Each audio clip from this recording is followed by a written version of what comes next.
여러분은 지금 어느 대학, 어느 학과에 지원하고 계신가요?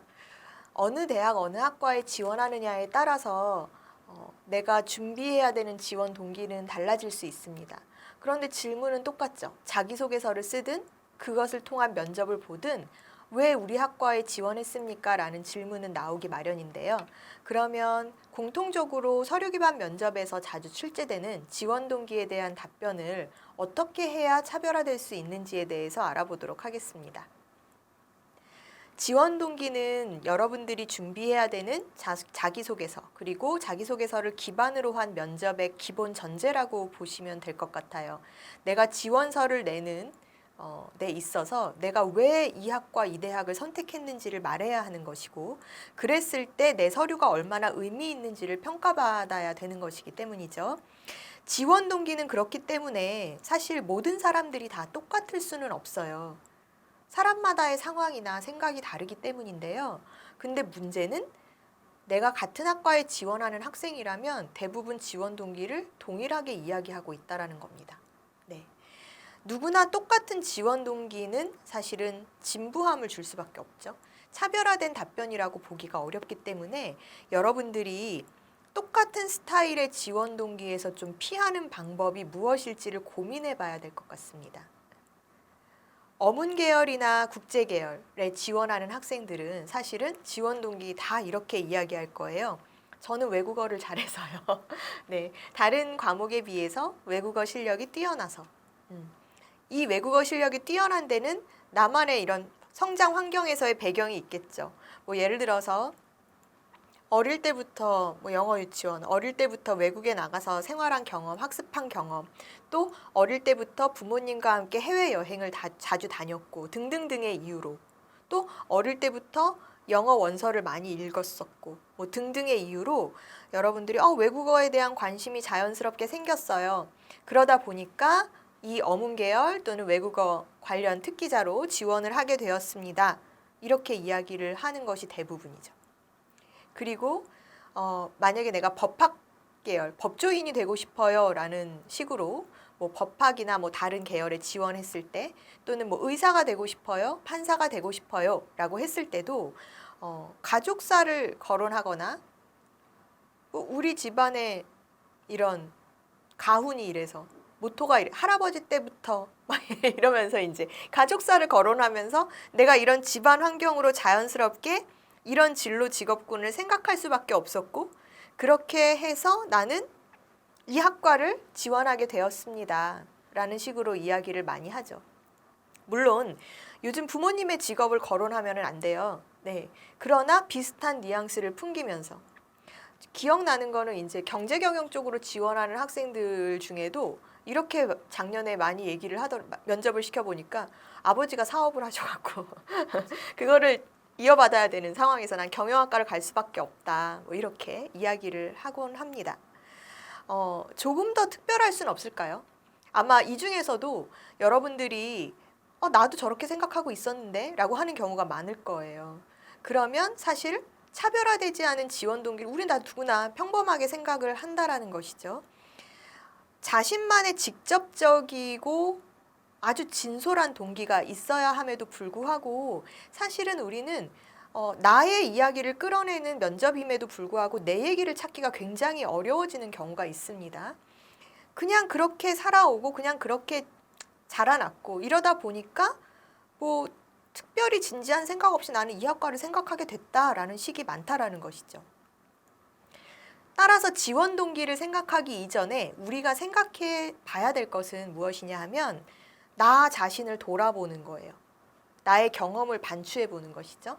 그래서 나는 어떤 사람이고 또 나는 어떤 재능을 가지고 있고 나의 꿈은 무엇이고 이런 부분들을 진지하게 고민을 하는 것이 먼저 시작이 되어야 합니다. 따라서 이런 고민 없이 면접에 임하면 안 될 것 같고요. 이런 고민을 충분히 한 후에 면접에 임할 수 있어야 내가 남들과 차별화되는 뻔하지 않은 지원 동기를 말할 수 있다는 거 말씀을 드릴 거예요. 진로 희망이 아나운서였었던 학생이 있어요. 요즘 뭐 아나운서, 기자 이런 방송 쪽 계통의 직업군 PD 이렇게 원하는 학생들이 너무 많아요. 그렇죠? 그래서 이제 관련 활동들을 하고 되고 싶다라고 이야기를 하죠. 면접을 준비하는 학생들에게 이제 질문이 나옵니다. 왜 아나운서가 되고 싶냐? 그랬더니 대부분의 학생들이 이렇게 아나운서란 막 이렇게 이야기를 해요. 이 학생도 예외는 아니었어요. 아나운서란 방송을 통해 사실과 정보를 정확하게 전달하는 사람입니다. 그래서 저는 아나운서가 되고 싶습니다. 자, 여러분 어떠세요? 여기에 이 학생의 생각이 있나요? 네이버 뭐 땡땡 인터넷 검색어를 치고 아나운서, 기자, PD 이렇게 쳤을 때 그 직업군에 나오는 일반적인 정의 개념, 네, 그거를 가지고 마치 내 생각인 것처럼 얘기를 하죠. 설명을 하는 거예요. 이 직업군은 이런 직업군이에요. 사실 누구나 다 알고 있는 것인데 그거를 설명하면서 그래서 되고 싶어요. 이 직업군에 대한 개념 정의와 그래서 사이에 있는 나만의 지원 동기가 빠져 있는 거예요. 네. 그렇기 때문에 진솔한 나의 동기가 있다라고 보기는 어려운데 우리는 이렇게 얘기해 놓고 나는 얘기했어라고 생각을 하는 것이죠.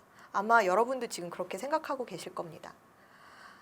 이 사이에 들어가는 스토리 찾는 것이 지금 사실은 지원 동기 마련하는 데 있어서 굉장히 중요한 부분이에요. 나의 경험에서 이 직업을 선택하게 된 계기, 나의 경험에서 내가 이 직업을 가지는 데 있어서 정말 특별한 재능이 있어 라고 느끼게 된 어떤 사례, 이런 내용들이 언급되지 않으면 사실은 누구나 똑같은 차별화되지 않은 지원 동기를 말하게 된다라고 보시면 돼요. 추가적으로 이 학생에게 나왔었던 질문은 이제 이런 것이었어요. 이 학생이 어문 계열 쪽으로 지원을 했었던 학생이에요. 네, 어문 계열 쪽으로. 근데 이제 직업 진로 희망 1, 2, 3학년 진로 희망에 아나운서가 있으니까 이제 질문이 추가적으로 이렇게 이어진 거죠. 그러면은 우리 학교에, 우리 대학에 신문 방송이나 언론 미디어 학과 뭐 이런 방송 관련 학과들이 있는데 네가 그런 꿈을 꾸고 있다면 그 학과로 지원을 하는 게 맞지 않아? 실용학문 쪽으로 지원하는 게 그 직업을 선택하는 데 더 빠른 길이 아닐까? 근데 왜 불어불문학과를 온 거야? 이렇게. 그런데 이 학생이 거기에 사실 대답을 못했다고 합니다. 당황했대요.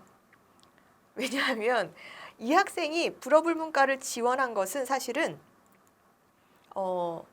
저도 물어봤거든요. 사실 이 학생은 첫 해에 이렇게 면접을 보고 떨어지고 나서 사실은 다시 한번 그 해에 재수를 해서 최종 합격을 한 케이스였는데요. 와서 이 얘기를 한 거예요. 저 사실 1차 서류 통과도 되고 뭐 나쁘지 않았었던 것 같은데 제가 면접을 못 봐서 떨어진 것 같아요. 막 이렇게 얘기를 하더라고요. 그래서 면접이 어떻게 봤는데 라고 얘기했더니 이제 이 스토리인 거예요.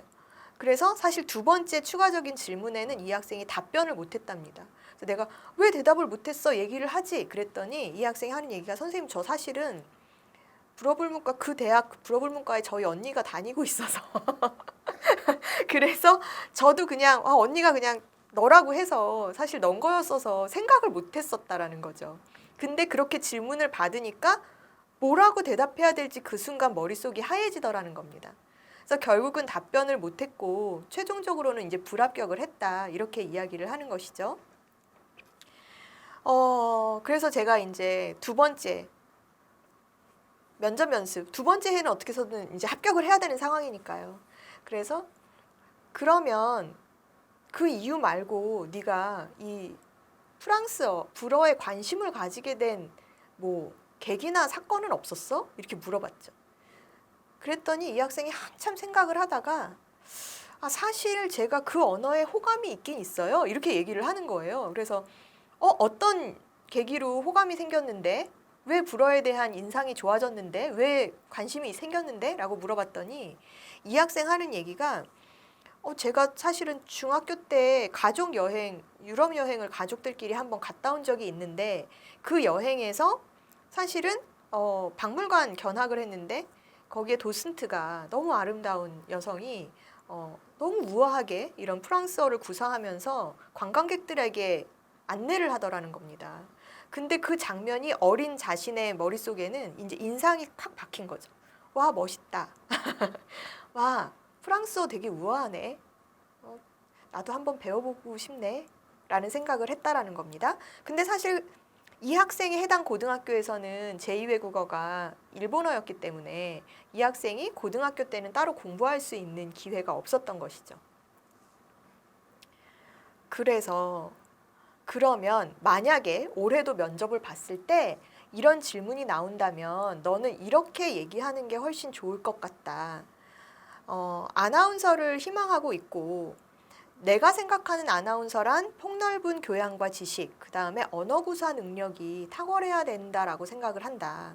그래서 자연스럽게 언어학에 대한 관심이 있었는데 사실 나의 어떤 여행 경험과 이런 그 박물관에서의 경험 사례를 통해서 프랑스어에 대한 막연한 동경이 있었다. 그리고 고등학교 때는 사실 이 언어를 배울 수가 없었다. 따라서 나는 대학에 들어와서 프랑스 언어를 배우면서 그 관련 유럽 문화나 이런 예술에 대해서도 배경 지식을 좀 쌓고 싶고, 그리고 사실은 고등학교 때 내가 아나운서라는 직업을 막연히 동경했지만 대학에 들어와서 관련 공부를 심도 있게 하는 과정에서 내가 어떤 다른 계열로의 직업군이나 뭐 이런 진로를 변경하게 될지는 나도 잘 모르겠습니다. 저는 사실 대학 들어와서 심도 있는 공부를, 제가 관심 있는 공부를 하면서 정말 구체적인 진로를 생각하고 싶습니다라고 말하는 게 어떻게 보면 더 진솔하고 자기 이야기를 얘기하는 지원 동기가 되지 않겠나라는 생각이 든다라는 거죠. 결국 이 학생은 합격을 했습니다. 재도전해서 최종 합격을 했었고요. 지금 여러분들 제가 말씀드린 사례처럼 조금만 더 나에 대해서 생각을 하고 내가 경험한 것에 대해서 생각을 한다면 진솔한 동기를 만들 수가 있어요. 화려하지 않아도 돼요. 차별화되는 지원 동기라는 것은 나만이 생각하고 있는 나의 경험에서만 나올 수 있는 내 이야기가 되는 것입니다. 그렇기 때문에 내가 해당 학과나 이런 부분을 생각하게 된 결정적인 인상적이었던 장면이나 이런 부분을 한번 생각을 해보시고 그 내용을 나의 경험 속에서 찾아서 내 경험 속에 찾아낸 지원 동기로 말하는 것이 차별화 전략이라고 보시면 될 것 같습니다. 뭐 수의학과나 의대를 지원하는 학생들 중에서도 사실은 가장 많이들 이야기하는 것이 집안에 아픈 식구가 있어서 뭐 등등등을 이야기를 많이 하죠. 물론 이제 그런 경험들이 본인이 이 학과를 생각하게 된 계기가 될 수 있는데 누구나 다 답변할 수 있는 내용에서 조금 더 차별화될 수 있는 것은 바로 내가 진지하게 고민했었던 나의 경험 속에서 실마리를 찾는 것이다. 이렇게 이해해 주시면 될 것 같습니다.